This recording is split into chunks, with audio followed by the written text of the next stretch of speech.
Tourism sector के लिए कोविड-19 के बाद का दौर नया ट्रेंड लेकर आया है और अब लोग पर्सनल लोन लेकर भी घूमने का शौक पूरा करने में पीछे नहीं हट रहे हैं। शादी, बीमारी और एजुकेशन को भी पर्सनल लोन ने पीछे छोड़ दिया है। यहां तक कि विदेश यात्रा पर देश की रक्षा बजट के बराबर रकम लोग खर्च कर रहे हैं।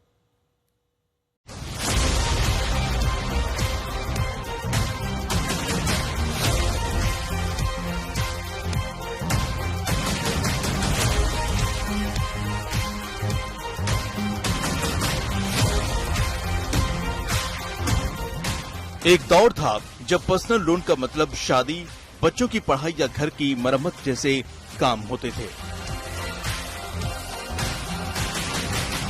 लेकिन अब तस्वीर पूरी तरह बदल चुकी है, क्योंकि अब लोग सैर सपाटे के लिए जमकर पर्सनल लोन ले रहे हैं।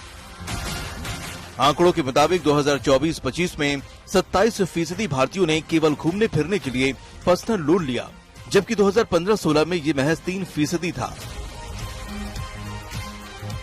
अगर इसकी तुलना पर्सनल लोन के दूसरे इस्तेमाल किए गए विकल्पों से की जाए तो बेहद दिलचस्प आंकड़े सामने आते हैं। दरअसल घर की मरम्मत के लिए 24%, क्रेडिट कार्ड बकाया चुकाने के लिए 11%, इलाज के लिए 9.6%, शिक्षा के लिए 6% और शादी के लिए महज 5.4% ने पर्सनल लोन लिया।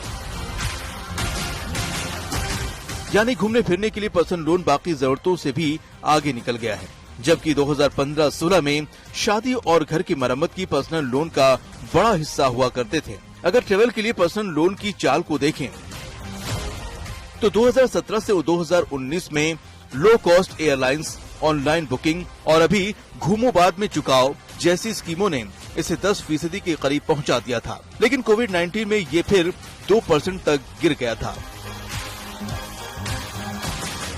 इसके बाद रिवेंज ट्रेवल के दौर की वजह से 2022 के बाद से ट्रेवल लोन में जबरदस्त उछाल आया और 2024-25 में ये रिकॉर्ड स्तर पर पहुंच गया। हैरानी की बात है कि अब विदेश यात्रा पर किया जाने वाला खर्च बढ़कर रक्षा बजट के नजदीक पहुंच गया है।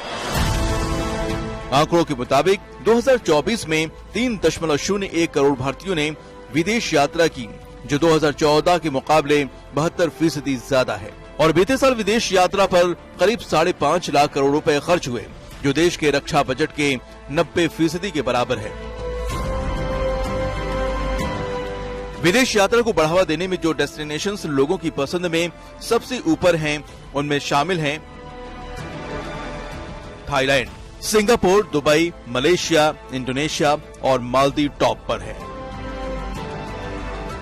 इनके लोकप्रिय होने की वजह है कम फ्लाइट समय, आसान वीजा, अच्छा टूरिज्म इंफ्रास्ट्रक्चर और सोशल मीडिया कैंपेन। भारत के बढ़ते टूरिज्म को अगर पिछले हफ्ते निकले रक्षाबंधन और इस हफ्ते आने वाले 15 अगस्त के लॉन्ग वीकेंड के हिसाब से देखें तो कुछ दिलचस्प आंकड़े सामने आते हैं। इन 2 वीकेंड पर लोकप्रिय डेस्टिनेशंस में फ्लाइट बुकिंग 25 से 30% बढ़ी है, जबकि इसी